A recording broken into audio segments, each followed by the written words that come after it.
Yo después les mando la grabación, ¿eh? Lo pongo en Google Drive y se la mando a Brian. Y vieron qué técnica, ¿eh? Impresionante cómo mejorar.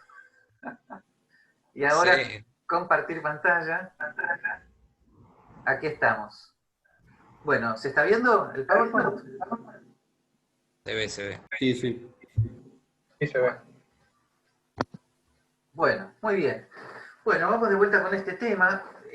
La única disculpa que les pido es que puedo estar un poco atrasado en bibliografía, pero por lo menos, este, por lo menos les voy a decir lo que recuerdo del asunto, ¿no? Quiero decir bibliografía secundaria. Bueno, ok. Entonces, en la filosofía política norteamericana, y yo creo que en la mundial, este debate fue un antes y un después. ¿Por qué? Porque con Rawls y su famoso libro A Theory of Justice, en 1971 comienza un giro en la filosofía política norteamericana y mundial, que es el tema de los neocontractualismos. Los neocontractualismos no solamente tienen la novedad de reiterar el planteo contractualista de tres autores clásicos, que ahora vamos a ver quiénes son, sino que además incorporan temas a la filosofía política actual que ya son clásicos, ¿no? Comienzo por lo primero.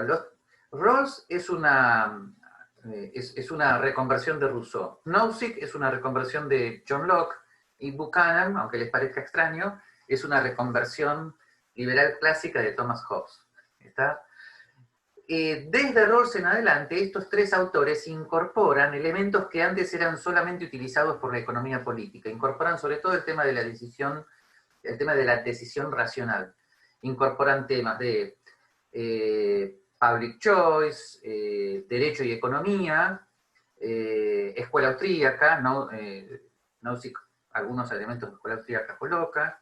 Así que desde este momento comienza un giro en la filosofía política que tiene mucho que ver con la ciencia política que se enseña en el SEMA, by the way, donde ya no hay separación estricta entre economía política y teoría del Estado, como se hacía antes, donde vos antes estudiabas a los grandes clásicos, pero la economía política no se metía. No, ahora para las teorías acerca de por qué el gobierno entran temas de decisión racional que antes estudiaban solo para la teoría del consumidor, etcétera, etcétera. El primer gran giro. Y el segundo gran giro es que la teoría contractualista se modeliza según los cánones actuales de las ciencias sociales, más así técnico-empíricas, y por lo tanto ya no puede haber ninguna confusión en cuanto a qué es lo que estos autores consideran histórico, no histórico, hipotético, etcétera, etcétera. Bien. Así que, más allá de los debates ideológicos, esto significó un giro en el modo de ser de filosofía política y ciencia política, bueno, como las quieran distinguir, un debate interminable, que yo creo que continúa hasta hoy, ¿no? Y ha sido una ganancia, ¿no?, en la filosofía política actual.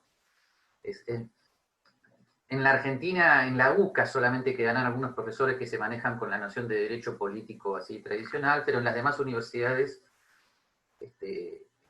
sobre todo en Vitela, San Andrés, todo esto es ya muy conocido, ¿no? Es más, algunos autores ya consideran que estos autores ya son viejos, ¿no? Bueno, bien. Vamos al planteo de John Rawls. Primer punto, en John Rawls hay un neocantismo muy profundo, muy acentuado. Por un lado, hay una negación de la teoría de la ley natural, una negación estrictamente académica, o sea, como buen neocantiano, John Rawls considera que la metafísica clásica necesaria para la demostración de las teorías del derecho natural, él las conoce bien, esa metafísica es imposible de demostrar y por lo tanto la teoría de la ley natural no es válida y debe ser reemplazada por una nueva teoría del contrato social, pero atención, en esta nueva teoría del contrato social no hay utilitarismo, hay deontologismo. O sea, los principios de justicia como equidad deducidos de la situación original, ¿no?, son deontológicos, o sea, están en el plano total del deber ser. No se deducen por la utilidad, sino que, ya vamos a ver por qué, se deducen de un planteo primigenio de imperativo categórico. Ahora vamos a ver un poquito de eso. Esto tiene que ver entonces con la deducción de los principios de la justicia como equidad. Justicia como equidad, by the way, fue el título de un artículo unos años previos a la teoría de la justicia.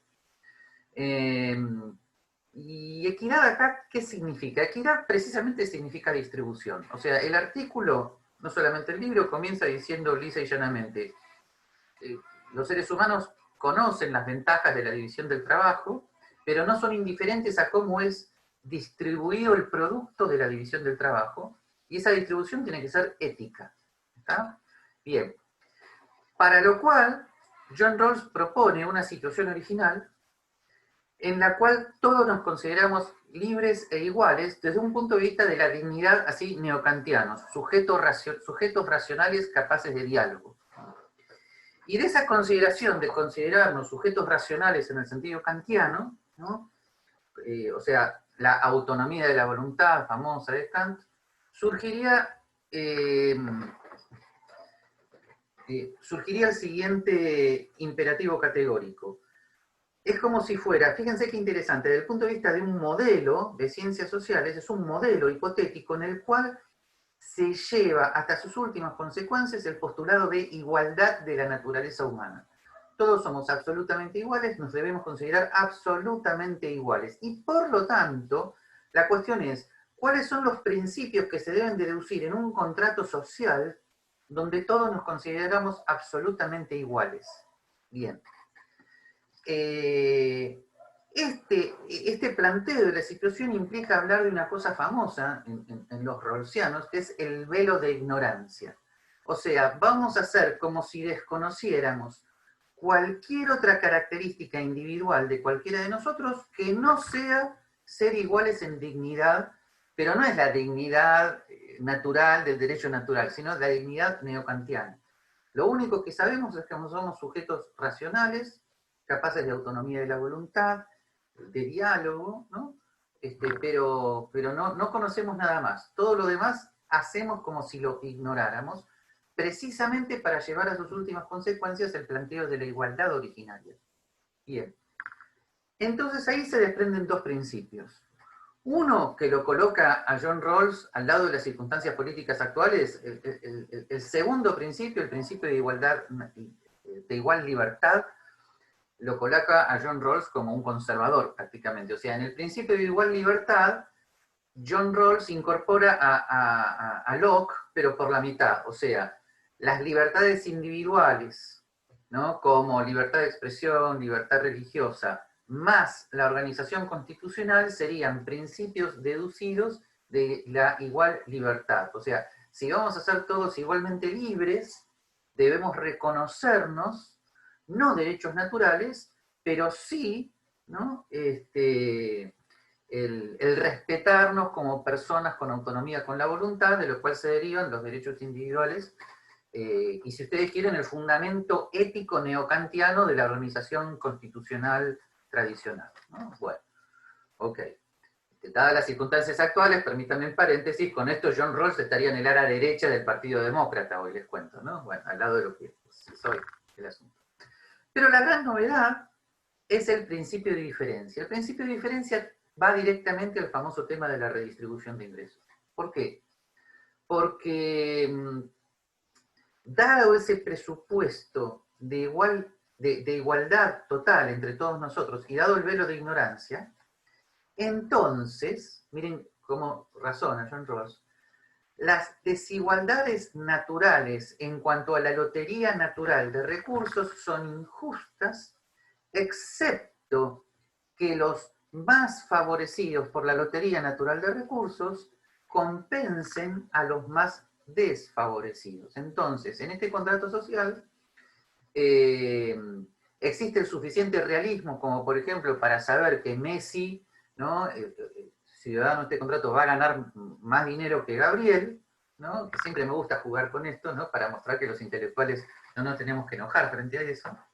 Pero entonces, la lotería natural de recursos, ¿qué significa? Que cada uno nace con ciertas habilidades, pero atención, esas habilidades no son una cuestión de justicia natural, son contingentes, son aleatorias, no tendrían nada que ver con la justicia como equidad.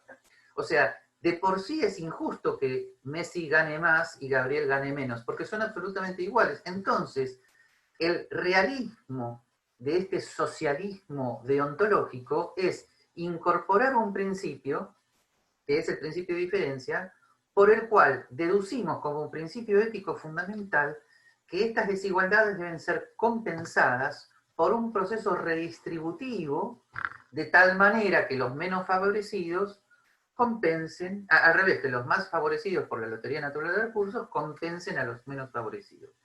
Rawls no se introduce en detalles técnicos al respecto, se refiere habitualmente a los impuestos progresivos a la renta, sin dar mayores detalles, y aclara en un momento que no deben ser, que no deben impedir el proceso de productividad, con lo cual también hoy en día sería como un moderado, ¿no? O sea,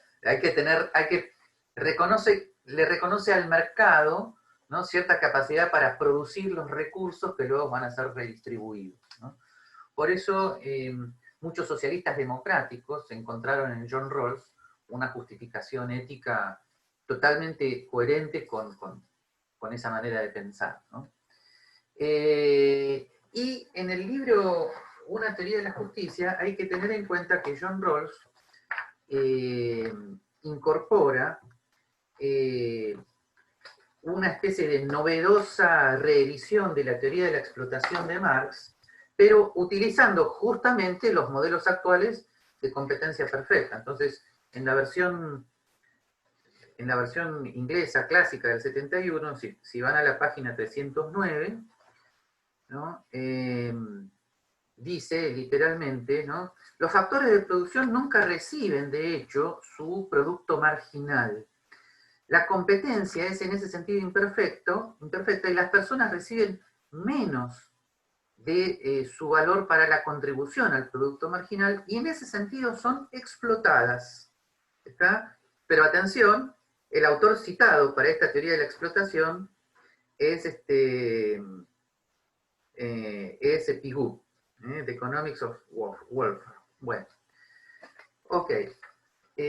Cosa que, vuelvo a decirle, todavía hoy la mayor parte de los economistas y politólogos dan por obvia, ¿no? O sea que el mercado solo sería justo en situación de competencia perfecta, pero como no lo es, entonces es necesaria una acción del Estado para compensar esa imperfección, ¿ok? Así que Rawls no tiene ningún problema en utilizar ambos modelos al mismo tiempo, el modelo de competencia perfecta y su propio modelo de situación contractual hipotética para justificar una activa redistribución de ingresos hasta cierta medida, siempre que no impida la productividad.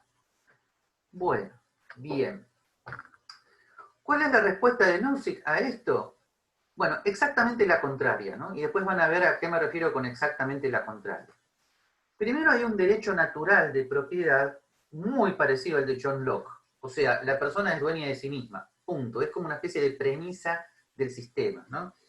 El libro de Nozick, el famoso Anarchy, State and Utopia, ¿no?, prácticamente su primera frase, la del prefacio, los individuos tienen derechos, y estas son cosas que ninguna persona o grupo puede violar, punto, ¿no? Como el axioma central, ¿no? Pero derechos a sí mismo, a su propiedad. Por lo tanto, Nozick razona de una manera totalmente al revés, o sea, para contestar la redistribución de ingresos de Rawls, afirma que obviamente no hay ningún derecho a robar a Messi el fruto de su propio trabajo, entendiéndose por trabajo lo que los consumidores demanden, ¿no?, y estén dispuestos a pagar. Y que la lotería natural de recursos no es una lotería injusta o contingente, sino que tiene que ver con la propiedad de cada persona sobre sí mismo, y por lo tanto, los natural assets, las capacidades naturales, dado que son intrínsecamente justas, convierten en justo también de manera transitiva todo el proceso posterior de intercambio que implique un aumento en los recursos de la persona. Así que si Messi nace con capacidad para jugar al fútbol y la sabe comerciar bien, todo es absolutamente justo, no hay nada que objetar, ¿no? Y cualquier interferencia sobre esto es estrictamente un robo. Bien. Ahora, yo creo que más interesante es la respuesta de Nozick a los anarcocapitalistas, porque, atención, esta es la segunda parte del libro Anarchy State and Utopia, la respuesta a Rawls. La primera parte es una respuesta a los anarcocapitalistas, por eso Rothbard se enojó tanto con Nozick, ¿no? Debate que me parece que hoy en día los que estuvieron en este debate en la década del 70 deben estar extrañándolo a Rawls, les cuento, ¿no? Perdón, y los libertarios lo deben estar extrañando a Nozick. Pero bien, dejémoslo ahí. El asunto es que la respuesta de Nozick a los anarcocapitalistas es reconocerles lisa y llanamente al anarcocapitalismo como el estado de naturaleza. Es muy lockeano. Sí, las personas están ahí comerciando las unas con las otras. El estado de naturaleza es un estado lockeano de pacto de unión. ¿Se acuerdan? Están ahí libremente comerciando, no hay gobierno todavía, ¿no? Entonces van surgiendo, les reconoce el punto, van surgiendo agencias de protección de derechos, las famosas agencias privadas de protección de derechos de Rothbard, espontáneamente, pero, atención, Nozick conocía mucho de escuela austríaca y sabía que los austríacos habían demostrado que el mercado libre nunca tiende al monopolio de los servicios. La excepción, dice Nozick, será en las agencias de protección de derechos. ¿Por qué? Por el peculiar servicio que ellos dan. O sea, dan un servicio que en cierta medida para proteger al cliente tienen que utilizar la coacción para defenderlos de otros. Entonces, una vez planteada esta situación de libre competencias de agencias de protección de derechos, hay tres posibilidades. Que una sea la dominante, que haya dos agencias de protección de derechos en competencia permanente, dos dominantes en competencia, ¿no? Muy interesante esto para relaciones internacionales, pero Nozick nunca se ocupó. Y que haya varias, ¿no? Varias agencias de protección de derechos que nunca se terminan y ninguna de ellas predomina sobre la otra, están en mini guerra permanente y para disminuir los costos de transacción deciden seguir las resoluciones judiciales de la agencia de protección que tengan más prestigio para reducir los costos. ¿Está? Bien, cualquiera de las tres posibilidades da como resultado que una agencia surja como la dominante, ya sea porque es dominante desde el punto de vista geográfico, ya sea porque es la que tiene mayor prestigio y sirve como para dirimir cuestiones bajando los costos de transacción, ¿no? Bien, y eso implica el estado ultramínimo. El estado ultramínimo es una agencia dominante, listo.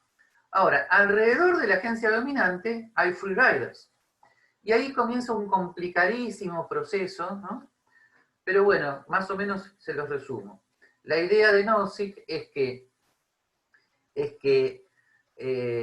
los clientes de la Agencia de Protección de Derechos se van a sentir amenazados por el free rider, ¿no? Que potencialmente los amenaza. El free rider puede comerciar con ellos, pero los puede amenazar con matarlos o robarlos. Entonces la Agencia de Protección de Derechos le advierte al free rider que para proteger a sus clientes va a tener que sacarle las armas. Y la idea de Nozick es que por un proceso de orden espontáneo y de reducción de costos, los free riders van a advertir que es racional unirse a la Agencia de Protección de Derechos porque en ese caso sus costos de autodefensa son menores. Y bueno, entonces por un proceso de orden espontáneo, ¿no? de intercambio, los free riders se terminan uniendo a la Agencia de Protección de Derechos. Hago paréntesis, este es el punto que más le discute Rothbard, cierto paréntesis, y entonces ahí ya tendríamos el estado mínimo. El estado mínimo sería el estado liberal clásico, que abarca a todo el mundo, y de vuelta, y el famoso tema de la justificación de los impuestos es la misma de siempre, y cobra los impuestos necesarios solamente para ejercer sus funciones de justicia, y cualquier otra función implicaría un robo a la propiedad.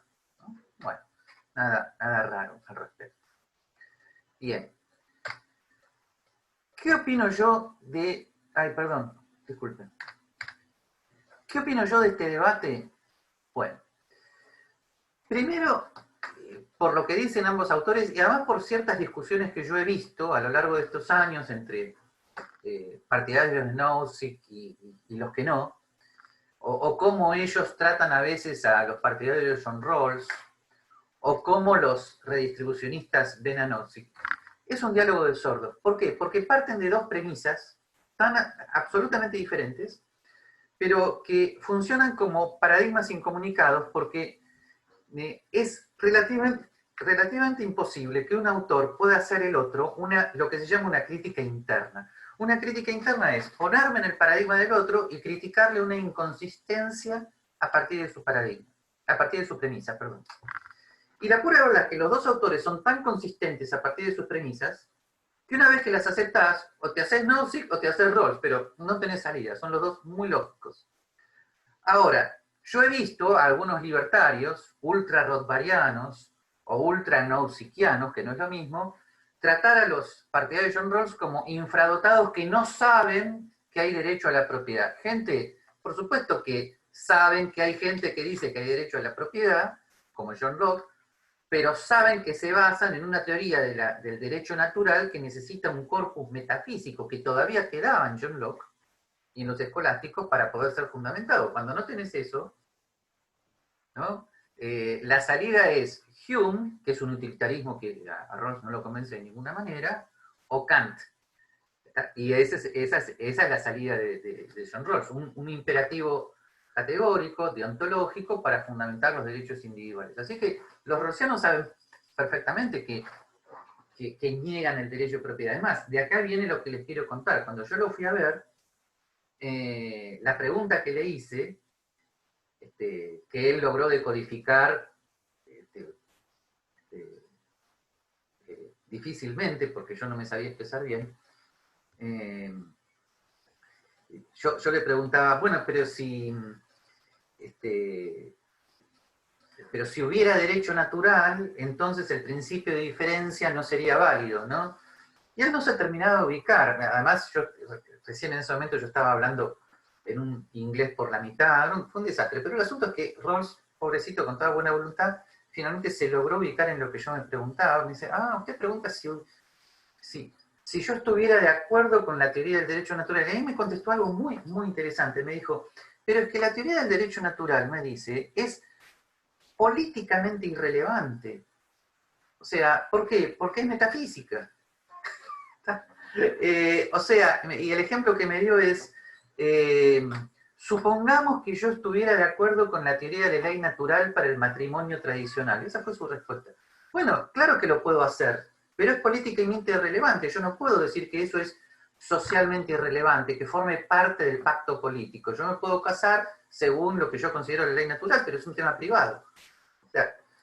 O sea, no sé si captan la profundidad de la respuesta, ¿no? O sea, no hay.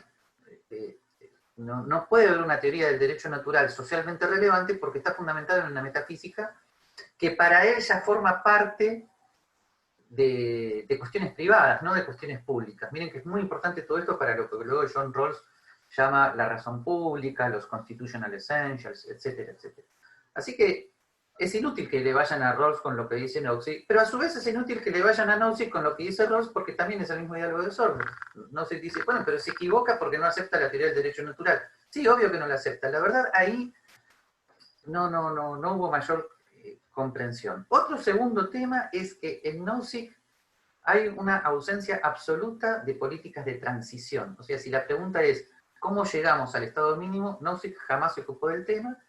Y he notado que la misma tendencia existe en muchos libertarios, los cuales, en mi opinión, los coloca siempre como al margen del sistema político concreto, y los resultados psicológicos de mantenerse siempre al margen del sistema político concreto, yo diría, basándome en Karl Popper, si quieren después lo vemos, los resultados no son muy halagüeños, ¿no?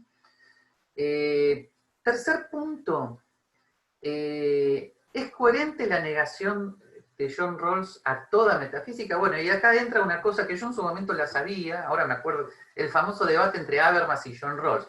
¿Quién es más coherentemente neokantiano de los dos? Y Habermas, el punto fundamental que le hace, mira, Rawls, vos todavía aceptás demasiada metafísica.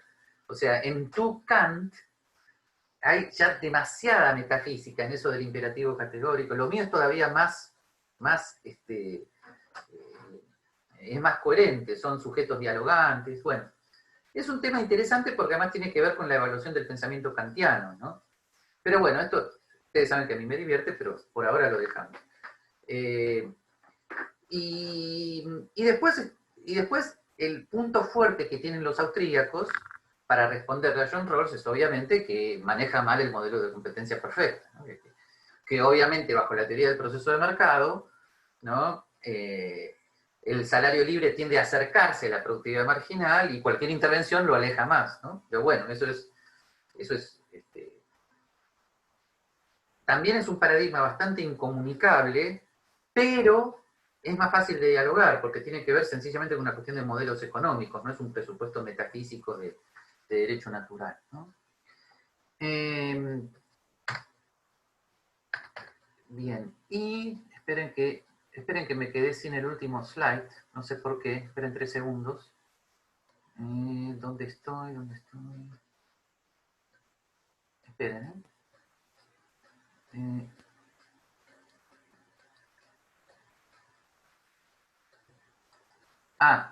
y esto es lo último que les quería decir. Ay, no, pero ¿qué pasa? Acá está. Y en mi opinión, creo que Brian ya sabe que yo pienso esto, a mí me parece que la posición de Hayek, que sería como el cuarto gran autor acá en este debate, sobre todo a partir de Law, Legislation and Liberty, que es un libro que sale en 3 libros, en fechas paralelas a todo esto,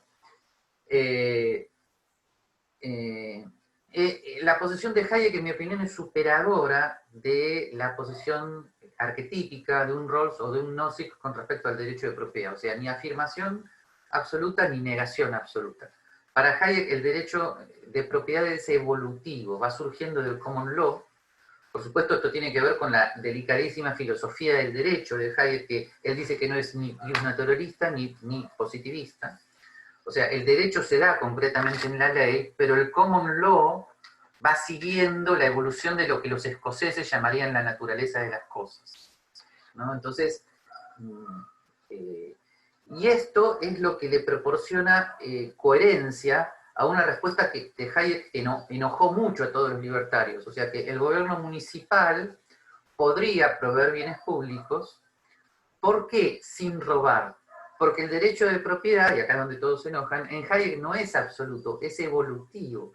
Depende de las circunstancias de lugar y tiempo. Por supuesto, Hayek está pensando en circunstancias de lugar y tiempo lockeanas, o sea, de la evolución del derecho del common law en Inglaterra, Estados Unidos, no está pensando en Grabois. Quiero hacer esta aclaración para que nos pongamos de acuerdo, pero, o sea, ya está pensando en un derecho de propiedad fuerte, pero aún así Hayek ni se imagina una cosa como de la que habla Nozick, o sea, un derecho absoluto de propiedad, teoría, derecho natural.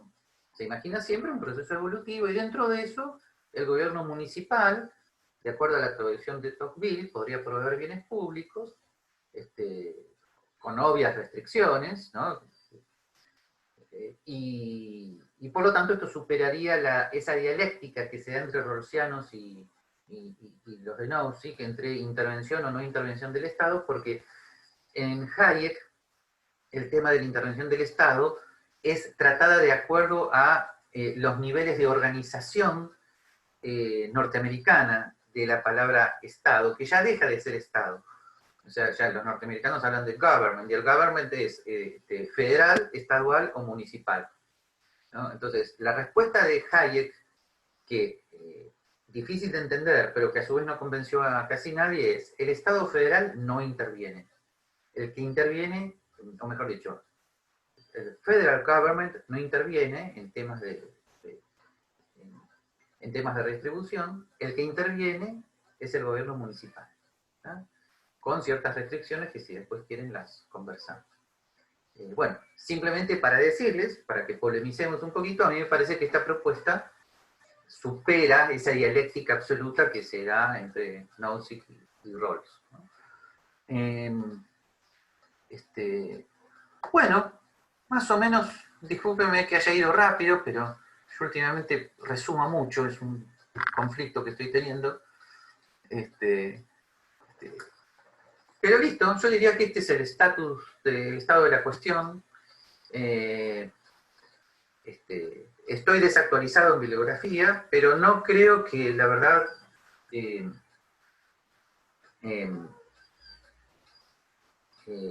el seguimiento estricto de cualquiera de los dos autores nos pueda sacar de la problemática de diálogo insoluble en la cual se encuentran nuestros autores, ¿no? Bueno, conversemos lo que queramos. Tengo una consulta, Gabriel. Sí, ¿Puede ser que Nozick en Anarquía, Estado y Utopía, digo, da ejemplos de lo que sería para él el Estado mínimo y cite a los kibbutzim, a las comunidades de Israel? no me Si no me equivoco, acuerdo, no me creo que acuerdo. sí, las Es posible, comunidades. pero no me acuerdo. Hace mucho que no repaso el libro, pero acá lo tengo. Lo repasamos, lo vemos, pero la Sí, verdad en es que Utopía creo que cita 2 o 3 comunidades. Creo que yo no- cita a las sí, comunidades, digamos, sí, que era una experiencia más comunista, pero no era tanto planificación central, sino que era eh, locales en Israel, en diversas áreas locales, donde sí. sí obviamente era todo colectivo, pero creo que lo cita en un momento. Sí, listo, perdóname, lo tendría que repasar porque al menos a priori en el esquema del Estado mínimo esas comunidades no tendrían el más mínimo inconveniente. ¿Sí? Yo tengo una consulta, Gabriel. Digamos, se ¿Viste? parecerían, perdón, Sebastián, se Sí, sí. parecerían, espero que no te enojes, Brian, por la comparación, se parecerían a las comunidades Amish, ¿no? Sí. Que además son muy prácticas porque en vez de vivir todos juntos en un territorio común, las propiedades las tienen separadas, pero el sistema de educación y de seguridad social que tienen, lo tienen todo en conjunto, ¿no? Es impactante la organización de los Amish. Sí. Pero son las múltiples posibilidades que proporciona una sociedad como la que fue, ya está, ¿no? Estados Unidos. ¿Okay?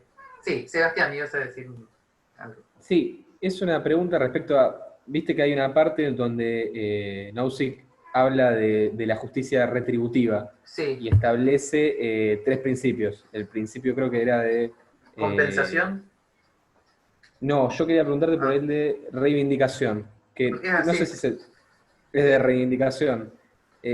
Ese se podría entender, porque yo hace poco escuché no me acuerdo el nombre, pero hablaba de que el principio de reivindicación se podría entender como un pase libre al Estado para llevar adelante acciones afirmativas en Sí, caso de injusticias.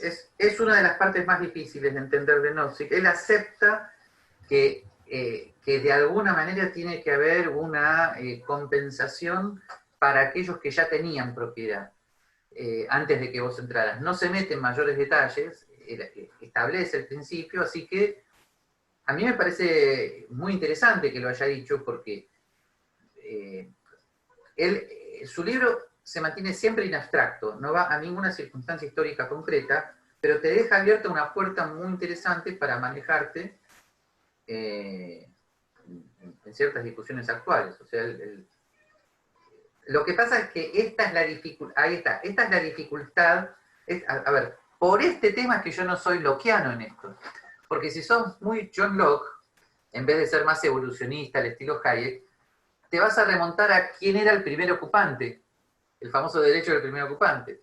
Ahora, ¿cuál es la respuesta de Hume? Que es mucho más práctica. Si vos te remontás para atrás, todo gobierno y toda propiedad siempre tiene su origen en un acto de asesinato o de robo. Lo vas a encontrar. Entonces, toda propiedad o gobierno actual sería injusto. Sería ilegítimo desde el punto de vista de la cadena transitiva. Y entonces es cuando, y esto Buchanan lo sigue, es cuando Hume dice, gente, del presente para el futuro, listo. Hay como un principio utilitario tácito de que, bueno, consensuamos que este es el momento presente del cual comenzamos y listo. Buchanan hace estrictamente lo mismo, de manera mucho más estricta, ¿no?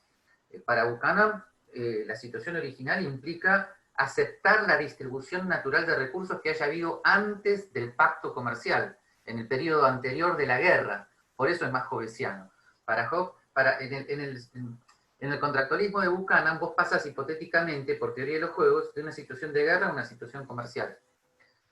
Pero la distribución de recursos que había durante la guerra no la compensás, partís de ella. El ejemplo perfecto para esto sería, no, borrar perfecto. Un buen ejemplo para esto sería, por ejemplo, si Cuba volviera a un régimen de libertad y los cubanos quisieran volver, entonces vos tendrías que decirles, miren, gente, déjense de hinchar, de acuerdo con Buchanan, listo, no pueden recuperarlas. Tienen que venir, comprar y de ahí para adelante. ¿Ves? Y esto permitiría una respuesta muy práctica a los reclamos de los ciudadanos, mira como le digo, que hayan tenido origen en comunidades llamadas originarias, pero el planteo de Nozick te serviría por lo menos como para decir, no es del todo injusto que algo reclamen, no es disparatado. Estaban ahí, vinimos y los hicimos pelota, no es tan injusto, ¿no? En todo caso, les podría decir, bueno, nunca se va a saber quién era el primero, pero bueno, no sé si me explico, tendrías que hacer como un manejo práctico de ambos autores para este tipo de debates actuales, ¿no? Yo creo que algo de resultado daría, ¿no? Sí. Así que, en fin. Sí. Y también, Gabriel, otra consulta. O sea, Nozick parte de presuponer, o sea, de tomar como válido el derecho natural. Él Sí, en ningún momento lo justifica. O bueno, sí. Eso es lo que... sí. Eh, o sea, de alguna manera, sin meterse en mayores complicaciones metafísicas, Nozick, por una especie de, si querés, de realismo natural de la filosofía analítica en la que se encontraba, donde se reconoce la realidad de las cosas individuales, o sea, él en última instancia era un analítico, y los analíticos tienen tendencia a ser neo-aristotélicos. El sujeto individual es el eje central metafísico. Y ese sujeto individual se divide en dos, cosas y personas. Y la persona, ¿no? Es el punto de partida de la filosofía como cosa individual y por lo tanto de la filosofía política. Y ahí está el reconocimiento de lo que desde el punto de vista ético se llama derecho personal, ¿no? Entonces, en última instancia, vos tenés derechos porque la realidad de tu persona se impone para él, ¿no? Yo creo que tiene que ver con ese neoaristotelismo que se le filtra de alguna manera. Pero que nuevamente lo lleva a un planteo metafísico neoaristotélico que lo enfrenta otra vez con los neocantianos. ¿Ah? Y entonces el debate ahí deja de ser filosófico-político, es el famoso debate entre el realismo de los neoaristotélicos y el idealismo kantiano, ¿no? El tema de las categorías, la cosa en sí, ahí ya te vas a esos temas. Así que, sí. Hay que tener en cuenta una cosa. Miren, la filosofía política libertaria tiene una profunda división interna, que no es tan práctica, sino que es más teorética, ¿no? O sea, en última instancia están los neoloquianos, que son, neoloquianos serían Rothbard, Rothbard, Nozick, Ayn Rand, ¿no? La propiedad de la propia persona, y luego tenés los neocantianos, y en los neocantianos tenés autores muy importantes, nada más ni nada menos que Mises, Hayek y Popper, y ninguno de los tres te va a aceptar tranquilamente un planteo de derecho natural clásico, pero ninguno de los tres termina en un utilitarismo circunstancial, ¿no? Porque tienen filosofías neocantianas implícitas, o sea, tienen imperativos categóricos implícitos. Esto es algo que a mí siempre me gusta destacar. Los tres autores tienen un imperativo categórico implícito, muy fuerte, que es lo que les da ese carácter así tan deontológico a sus planteos, ¿no? Todo esto para decirte que, ¿a qué voy? A que a veces a esto voy, las críticas de los neoaristotélicos sean neotomistas, sean randianos, sean Nozick, lo que fuere. Las críticas de los neoaristotélicos a la negación del derecho natural, me parece que a veces no tienen en cuenta que los planteos neocantianos pueden llegar a posiciones deontológicas muy fuertes. ¿Okay? O sea que lo que quiero decir es, no veo tanta razón para a veces el escandaloso enojo que se produce en algunos ambientes libertarios por la negación del derecho natural de propiedad como ellos lo entienden. ¿No?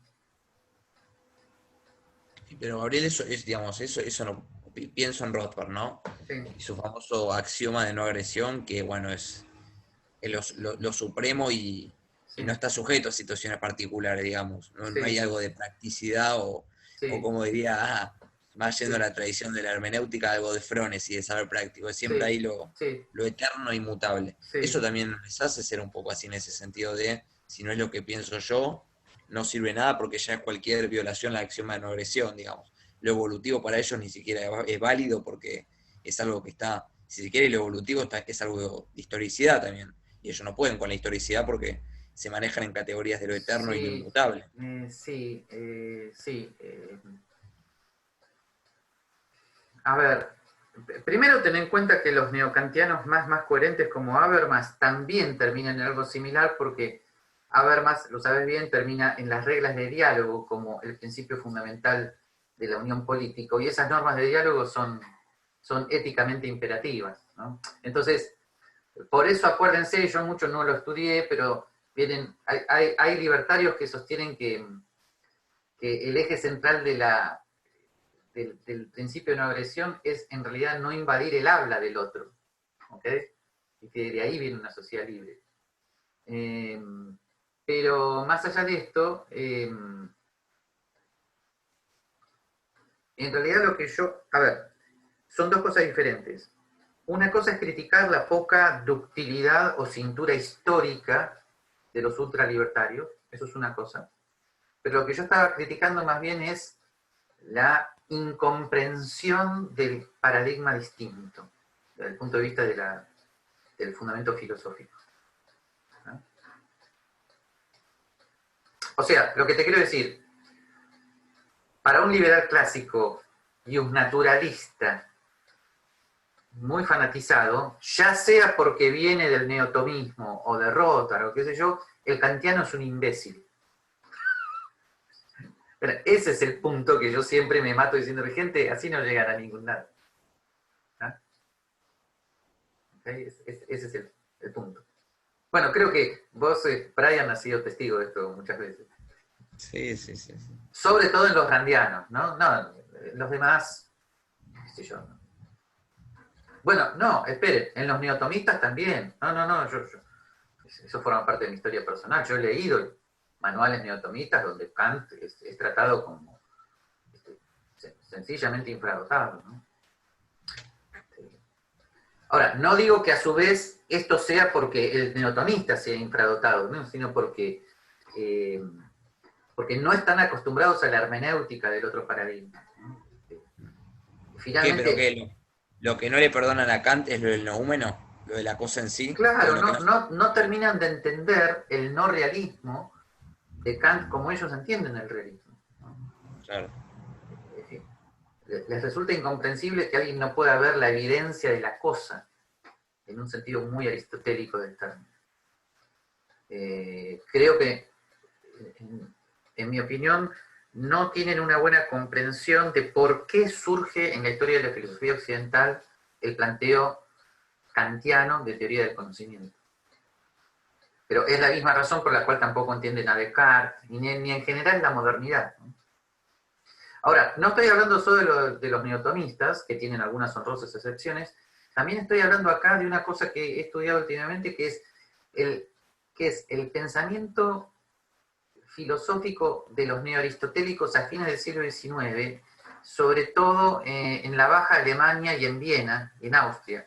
Estoy hablando de autores como Bolzano, Brentano, que dieron origen al primer Husserl, ¿ok?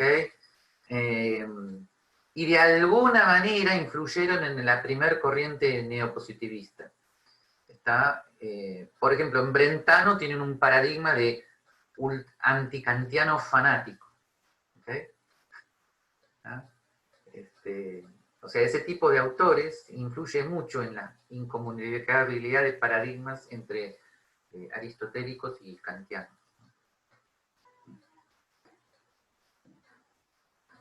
Bueno, pero no me quiero poner a hablar solo de filosofía.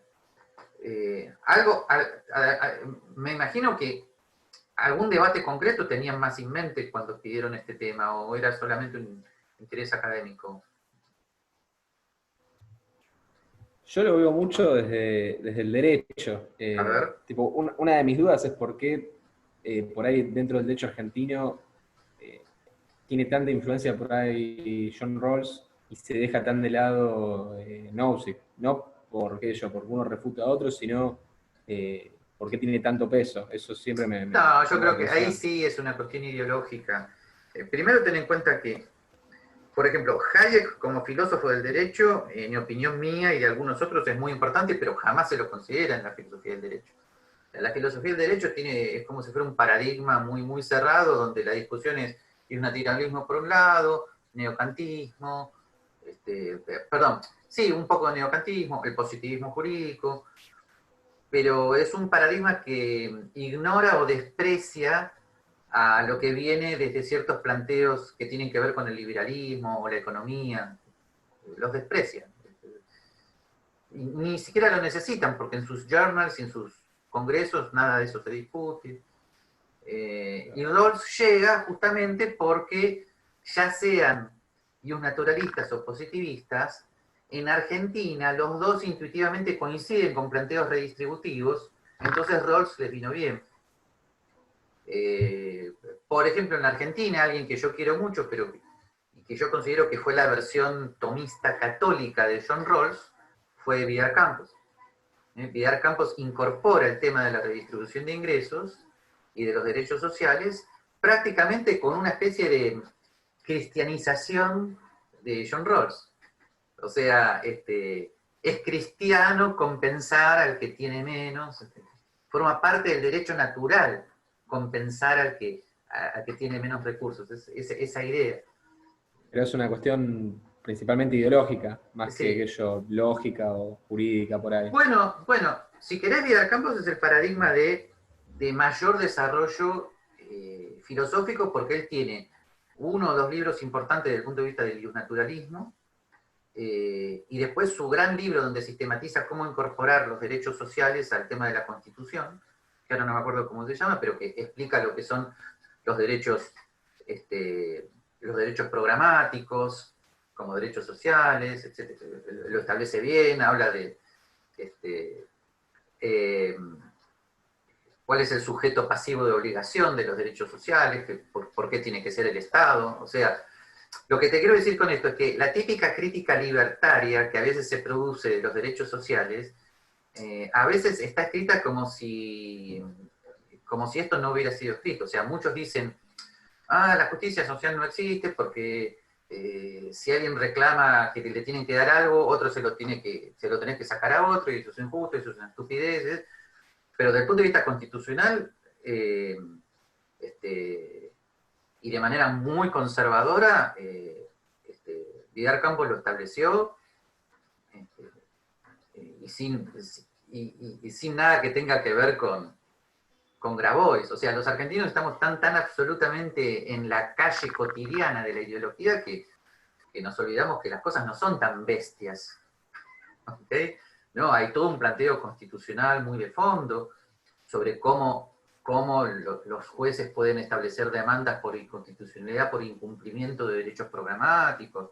Hay toda una jurisprudencia al respecto, y a veces algunos libertarios hablan como si nada de eso existiera, y entonces eso produce que de vez en cuando aparecen en la Facultad de Derecho y los grandes profesores los escuchan como diciendo, pero estos tipos son unos ignorantes. Y claro, desde el punto de vista de su paradigma tienen razón. Ahora, esto no pasa con otros filósofos del derecho. Yo creo que hay mucha influencia por ahí del lado que yo, Rawls, Nino, acá en Argentina, Eso por por supuesto, ahí. sí. No, Nino sería el Rawls argentino. Eh, pero después tenés el caso de los dos autores fundamentales de lo que sería la parte analítica de la filosofía del derecho liberal clásica, que son Guido Pinzione y... Ah, me olvidé el otro, bueno, ya me va a salir. Los dos sí conocen todo esto, que es lo más importante que tenés en la Argentina, y que son más tendientes a Nozick, ¿no? Y después el autor, tomista que mejor maneja a Nozick en la Argentina, eh,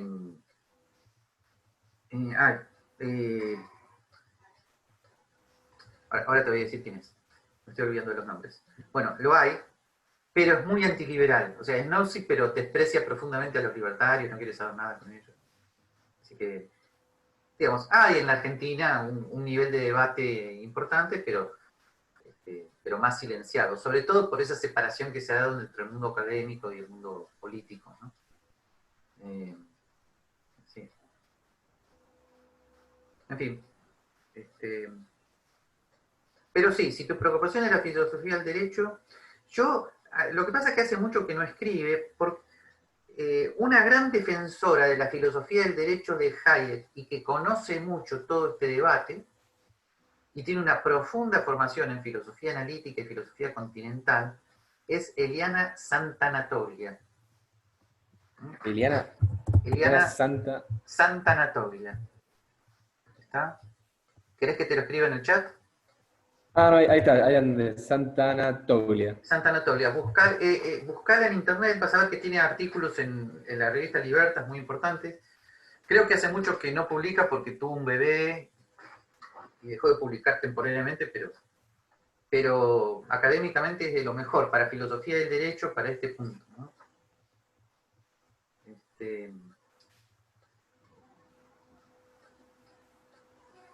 Y después también, Gabriel, te quiero Sí. hacer otra consulta Sí. respecto al principio de diferencia Sí. Sí. de Rawls. Sí. Viste que hay un momento en el que creo que un capítulo de Nozick que critica la cuestión esta de los dotes naturales y la arbitrariedad. Sí. ¿Cuál es o sea, lo que no entiendo es cuál es, por así decirlo, cuál es el argumento de Nozick. Y Porque justamente yo cuando... que a Nozick le parece casi escandaloso que alguien diga que los natural assets con los que vos nacés como persona sean arbitrarios desde el punto de vista moral. Dado su planteo de derecho natural como propietario de tu propia persona, lo menos arbitrario es el resultado de ejercer tus propias capacidades. ¿Ah? Ahora, si te pones en el paradigma contrario y vos querés decir, queremos llevar hasta sus últimas consecuencias, que somos todos absolutamente iguales, entonces la cosa cambia. ¿Por qué? Porque a lo que John Rawls no le puede criticar es que haya ignorado que en la vida práctica haya desigualdades. Lo que pasa es que el principio de diferencia es la manera de reincorporar esas desigualdades a un planteo moral. Por eso es fuertemente deontológico, o sea, lo ético en John Rawls es la igualdad. Si la objeción fuera, pero vos no te das cuenta que las personas son desiguales, yo te voy a decir, pero por supuesto, para eso está el principio de diferencia. No es la desigualdad la justicia, el principio de diferencia es la justicia. ¿Ah? ¿Okay? Con lo cual entonces, claro, es una cuestión de cuáles son los principios de justicia que están en juego. Porque esto también se ha dado, a veces se piensa que Rawls ignora que las personas son desiguales. Y es lo que te voy a decir, sí, claro que son desiguales, pero eso no es la justicia. La justicia es el principio de diferencia por el cual absorbes esas desigualdades conforme al imperativo categórico de igualdad originaria. Sí. O sea, hay que hacer como un ejercicio permanente de ubicarse en las premisas del otro. Por eso... No, encima son como muy concretos los dos te terminan convenciendo mientras lo vas leyendo. Sí, Por eso yo siempre propongo, o sea, mi paradigma, si me preguntaras a mí qué opino, y yo soy una combinación de Hayek con Santo Tomás, o sea, yo considero que efectivamente hay un common law evolutivo que tiene un fundamento metafísico último en la teoría de la ley natural de Santo Tomás, y que por lo tanto te puede justificar muy bien un derecho de propiedad, pero en la concreción de la historia del derecho británico. Y bueno, y eso implica entonces todo un derecho constitucional, y dentro de esos límites te manejas. Porque además te digo, y es algo que actualmente ha renacido por las cosas que dice Francisco, en toda la tradición escolástica, el derecho de propiedad, por más incluso antisocialista que sea, por más que estés en el Instituto Juan de Mariana, en toda la tradición escolástica, el derecho de propiedad es precepto secundario de la ley natural, no es precepto primario. Se justifica por motivos de utilidad. Entonces, si vos no tenés bien tu Mises y Hayek aprendido, donde la utilidad significa orden espontáneo, imposibilidad de cálculo económico, ¿no? Entonces te vas al socialismo muy rápido. ¿No? Porque si el precepto de propiedad es secundario, y bueno, en la medida que no sea del todo útil, lo vamos cercenando. ¿Okay? Hay que tener cuidado con eso. Lo que pasa es que a veces los libertarios y los naturalistas que se asientan en la segunda escolástica no se dan cuenta de la síntesis que ellos ya tienen hecha entre naturalismo y Mises y Hayek. Algunos sí se dan cuenta, pero otros lo manejan casi intuitivamente. Pero de intuitivo no tiene nada, te digo. No tiene nada de intuitivo eso. Es un armazón intelectual muy complejo.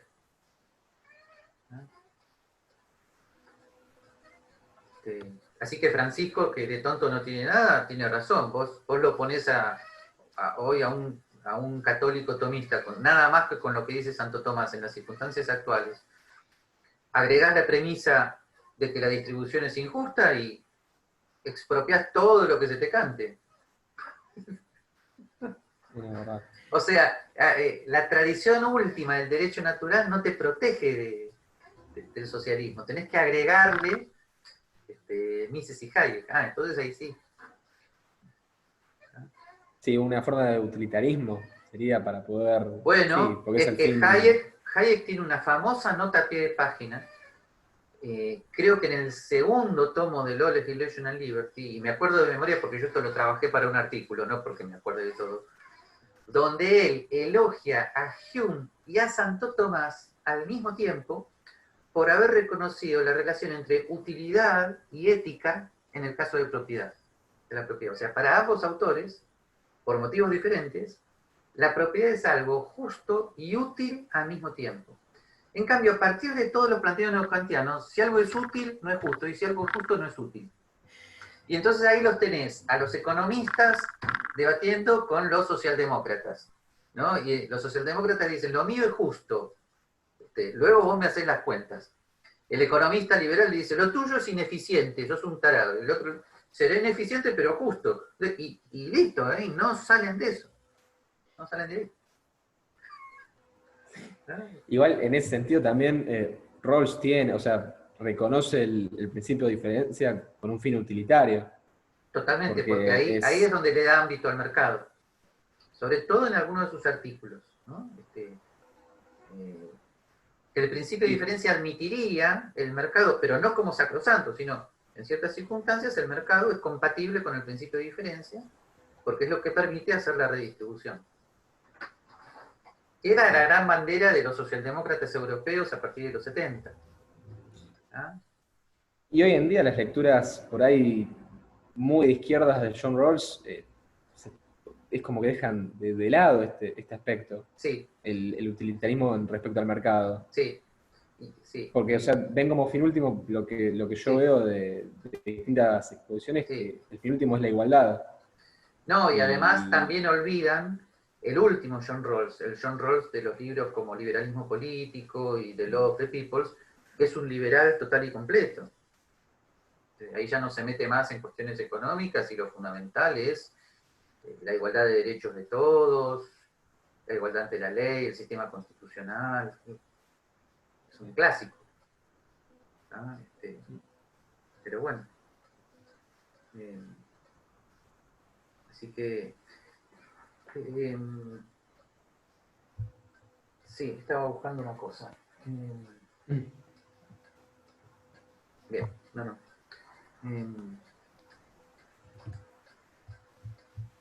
Bueno, te debo unas cosas de bibliografía que... Si después me escribís al email te mando alguna Sí, después bibliografía. Sí. Sí, no, después te mando, Gabriel. Sí. Bueno, no sé si alguno de los chicos tiene alguna pregunta. Si quieren pueden activar la cámara, el micrófono o escribir en el chat, es distinto. Te voy a hacer una última pregunta que tengo Bueno. acá anotada, Gabriel. Sí. Si hay otra después la vemos. Sí. Es sobre la utopía Sí. de Nozick. Sí. O sea, teniendo en cuenta la actual distribución entre los distintos países, que cada uno tiene su forma de gobierno, hay países por ahí más libres, más reprimidos, Sí. ¿se podría ver como un puntapié por ahí a la utopía de Nozick?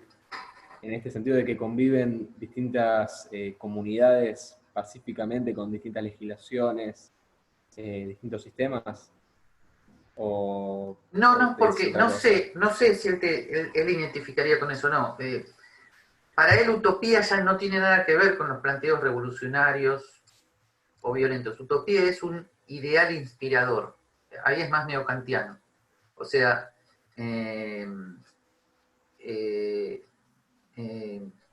la utopía se identifica en Nozick con... Delfina me pregunta algo. Ya estoy con vos, Delfina. Espera. La utopía se identifica en Nozick con el ideal regulativo, aquello a donde vas. Entonces, la utopía es ir, aunque él no haya aclarado cómo, es ir hacia el estado mínimo.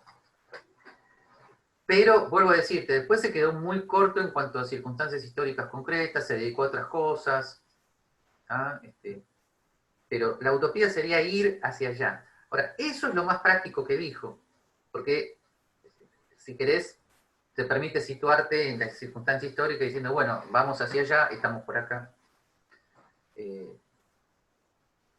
Pero actualmente yo no creo que haya una circunstancia histórica que sea conforme a eso. Es más, mejor, estoy bastante pesimista, pero No, aquello yo lo veo por ahí desde un punto de vista internacional. O sea, como que. O sea, no existe el marco por ahí del que habla Nozick, pero sí están los distintos países que conviven, bueno, entre pero comillas, pacíficamente. ahí es donde yo te digo que tal vez me he quedado atrasado en bibliografía. Posiblemente haya alguna aplicación a la política internacional de las teorías de Nozick sobre las agencias de protección que yo no conozco. Pero posiblemente alguien lo hizo. Cuando él habla de las agencias de protección de derechos o que hay dos dominantes, ¿no? Eso se podría aplicar a política internacional de un modo, si querés, no escéptico, ¿no? Como reconociendo un criterio de justicia. Posiblemente alguien lo hizo y yo no lo sé, pero eso se podría trabajar. Sí. ¿Ok? Sí. A ver, Delfina me pregunta... no, bastante parecido, te diría, Delfina, porque los dos, Rand todavía mucho más que Nozick, reconocen en la Constitución norteamericana una praxis concreta de reconocimiento de los derechos individuales. Vuelvo a decirte, mucho más Rand que Nozick. Lo que pasa es que también Rawls, ahí está la dificultad, digamos. En general, prácticamente hasta hace muy poco tiempo ningún filósofo político norteamericano criticaba la Constitución norteamericana. Eso es algo muy reciente, será la izquierda del Partido Demócrata actual, ¿no? que la ve como blanca, ¿no? Explotadora. Pero eso es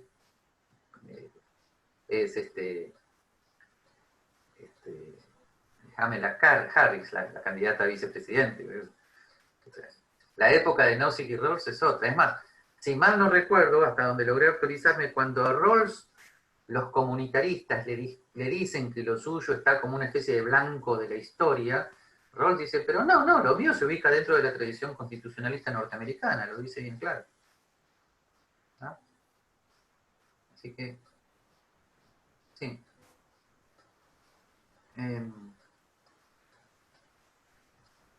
Lo que ocurre es que en tu manera de redactar la pregunta, Delfina, cualquier cosa corregime,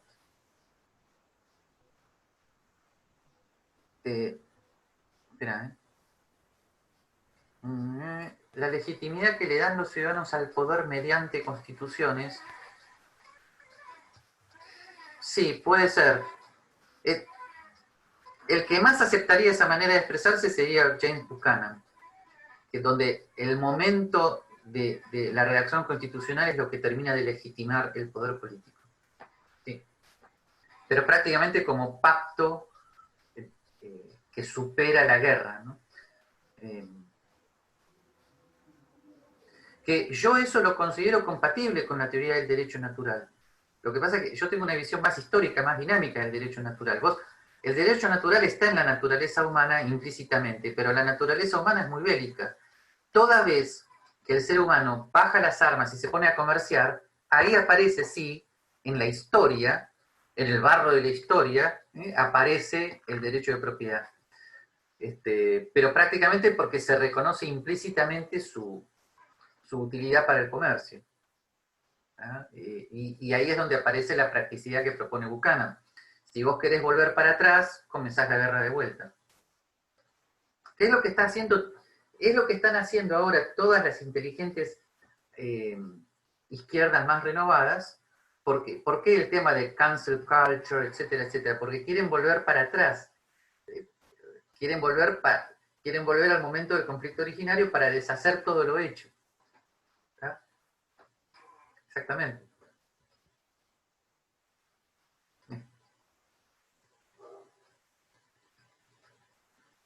Bueno, ¿hay algo más? No sé, ok, después, a ver, después alguno de ustedes me escribe al email porque les debo una cosita de bibliografía. Hay dos autores que de repente me olvidé que quiero recomendárselos. Dale, sí, Gabriel, yo ahora te mando un mail y vos después cuando podés, Bueno, me mandás ok. y yo lo comparto el grupo. Bien, bueno, perfecto. Bueno, ¿listo? Creo que sí, no, parece que no hay ninguna otra pregunta. Nada, agradecerte, la verdad está Bueno. muy bueno cada vez que te tenemos acá en coloquios. No, por Podemos favor. tenerte. Es un gusto ayudar un poquito. Bueno, un abrazo. Bueno, chao, hasta luego. Live long and prosper. Chao, chao.